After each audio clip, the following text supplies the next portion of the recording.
అందరికీ నమస్కారం. నా పేరు బి లక్ష్మి. నేను 9వ తరగతి ఏ సెక్షన్ చదువుతున్నాను. ఈరోజు నేను చెప్పబోయే విషయం ఏంటి అంటే, ఒక మహిళ గర్భంలో పెరుగుతున్న ఎంబ్రియోన్ 8 నెలల తర్వాత అంటే 57వ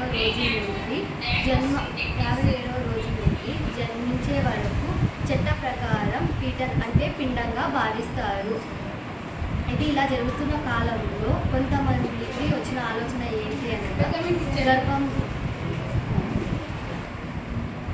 ఇలా జరుగుతున్న కాలంలో కొంతమంది ఆడపిల్ల అయితే వద్దు, మగపిల్లోడైతేనే కావాలని డాక్టర్ల దగ్గరికి వెళ్ళి పరీక్ష చేయించుకొని కడుపులో ఉండగానే చంపేస్తున్నారు. ఇలాంటి వాటిపై క్రిమినల్ చర్యలు తీసుకోవడం జరుగుతుంది. నేటి నుండి ఆడపిల్లల రక్షణ కోసం ఎన్నో చట్టాలు ఇవి చేయడం జరిగినది. కావున ఆడపిల్లలను రక్షించడానికి మనవంతు కృషి మనం చేయాలి. ఒక స్త్రీ ఎన్ని పాత్రలుగా పోషిస్తుంది అంటే, ఒక భార్యగా, ఒక సోదరునిగా, ఒక సోదరాలుగా ఒక స్త్రీ ఎన్ని పాత్రలు పోషిస్తుంది అంటే, ఒక భార్యగా, ఒక సోదరాలుగా, ఒక అందమైన ఆడపిల్లగా, ఒక ఎంతో అందమైన ఆడపిల్లని ఇప్పుడు ఈ కలియుగంలో ఆడపిల్లలకు రక్షణ లేకుండా కొంతమంది ఆడపిల్లలను చంపివేయడం జరుగుతున్నది. నేటి ఆధునిక యుగంలో భారతదేశంలో చాలా చోట్ల పిల్లల గృహత్యలు జరుగుతున్నాయి. ఇది మన దేశానికి, మన ప్రపంచానికి చాలా బాధ కలిగించే విషయం.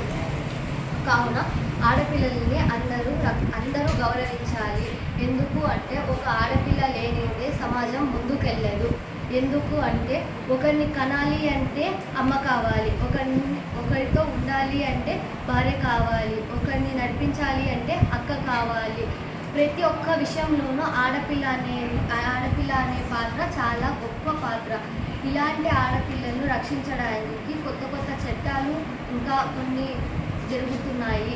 అయినప్పటికీ కూడా ఇంకా కొంతమంది చాలా చోట్ల హత్యలు జరుగుతూనే ఉన్నాయి.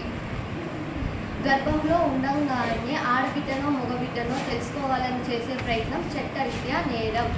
ఎలా అంటే, తల్లి గర్భంలో ఉండగానే శిశువు ఈ విధంగా ఉంటుంది.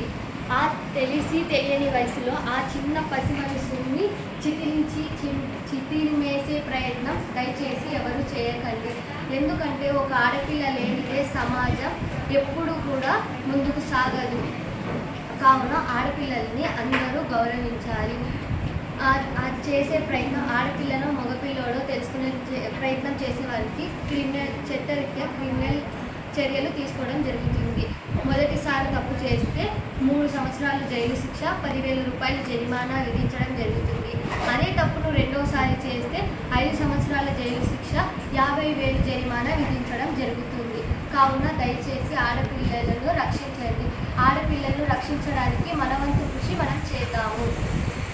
ఇంతకీ అవకాశం ఇచ్చినందుకు ప్రతి ఒక్కరికి ధన్యవాదాలు. అంటే గర్భంలో ఉండేది ఆడపిల్ల మగపిల్ల అని తెలుసుకోవాల్సిన అవసరం ఏం లేదు. ఆ టెస్ట్నే నిషేధించినారు ప్రభుత్వం వాళ్ళు. అట్లాంటి ఎవరైనా ఏ హాస్పిటల్లో చేస్తే కూడా వాళ్ళు శిక్షార్హులు అవుతారు. కాబట్టి ఆడపిల్లైనా మగపిల్లైనా ఎవరైనా ఒకటే. దీనిపైన మీరందరూ అవగాహన కలిగి ఉండాలి.